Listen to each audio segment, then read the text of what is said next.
If Pokemon and Stardew Valley had a baby, you would get something like Monster Harvest. It starts out like every other farming life sim out there. This time, it is your uncle who is the reason that you end up getting your own farm.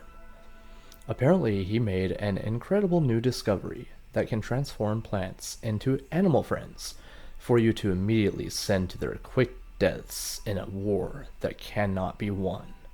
Which is perfectly fine since great strength comes from many, many great deaths.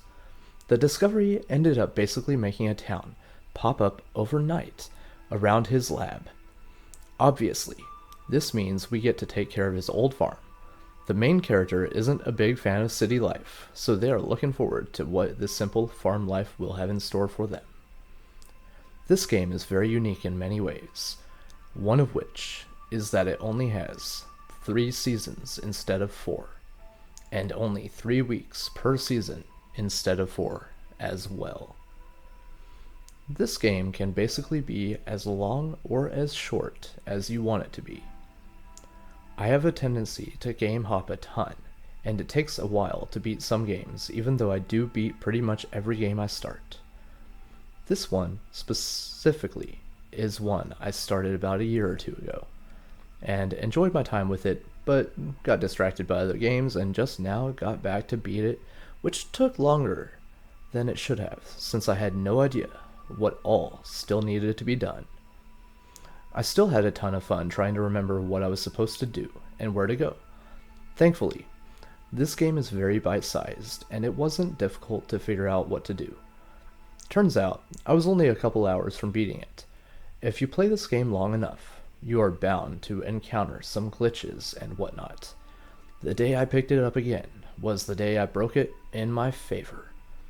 I ended up just slaving away on my farm while trying to figure out what to really work on, which ended up giving me an incredible money glitch that I don't know if I could ever replicate. I don't even know how I made it happen in the first place, but essentially, I ended up making the green slime in my inventory become infinitely usable. As long as I had the game on that day, I could not get the green slime to disappear no matter how many times I used it.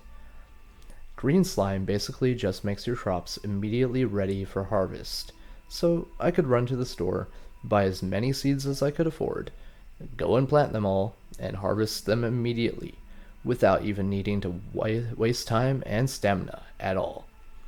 I racked up enough money for the rest of the game before turning it off that day, and then immediately the next day, I ended up beating it pretty quick.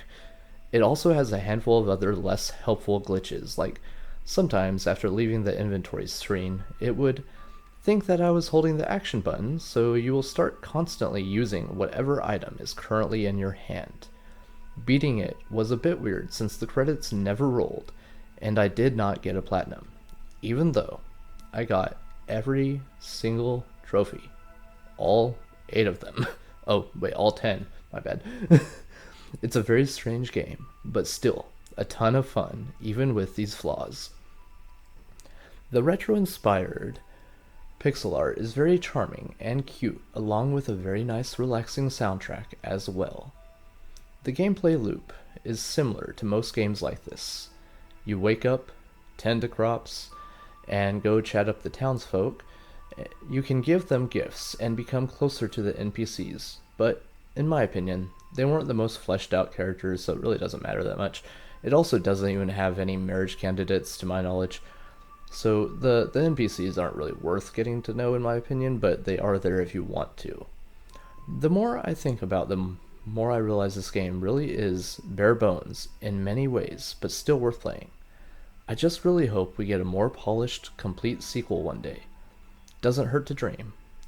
It has a handful of unlockable things on your farm to help you out along the way, like a barn for livestock, a pen for all your extra plantimals, and even a bunker where you can grow any crop during any season.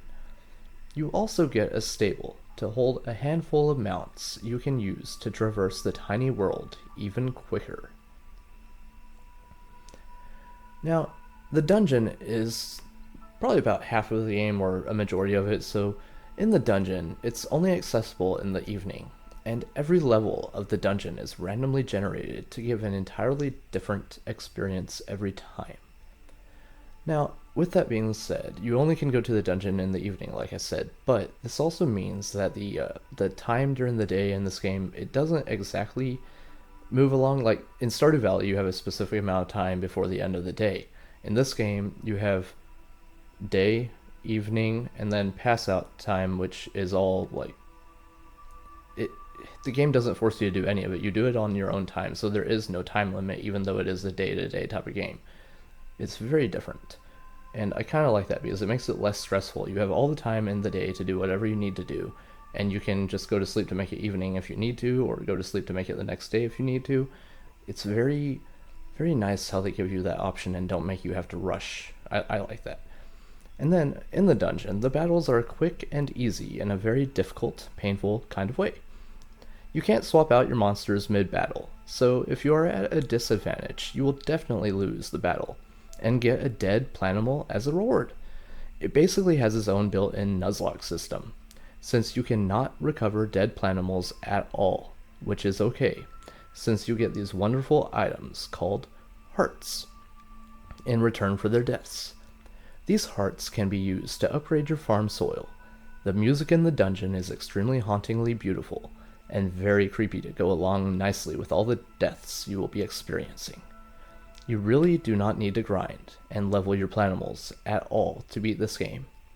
In fact, I would recommend letting as many die as possible. Then, just go use those hearts to upgrade your soil on your farm. This way, when you harvest new planimals, they will start at much higher levels. I will also mention there is a very specific planimal you can harvest in the dark season, which is all I use to beat all of the final fights. I can't remember the actual name of it, but it was a mega planimal of some sort, so you have to use one of the potions, and I used a red potion on one of the dark season plants to get this exact planimal that helped me all the way through because it had a really good moveset. It had one where you could basically infect the enemy so they take damage every turn no matter what, and then on top of that you can also absorb their health, so like it was just a very broken planimal and I loved it. I have received every single trophy and technically beat the game. However, the credits never rolled. And it also doesn't even have a platinum, even though I got all of the trophies. Other than that, I really had a great time with this game, and I really hope they build upon this idea and make a sequel one day. This game was not perfect and has tons of flaws and glitches, but it had so much going for it. So many fantastic ideas that just need to be executed a little better. Even with all the flaws this game has, I still had a great time, so I am going to give it a 7 out of 10. It had a lot of great ideas, but still needs some work for sure. And with that, I hope you all have a great day, and maybe check this game out if you have a chance. It's usually pretty cheap from my understanding. I think the physical is only like 10 or 15 bucks, so definitely worth it. But until next time, I hope you all have a great day, and I will see you later.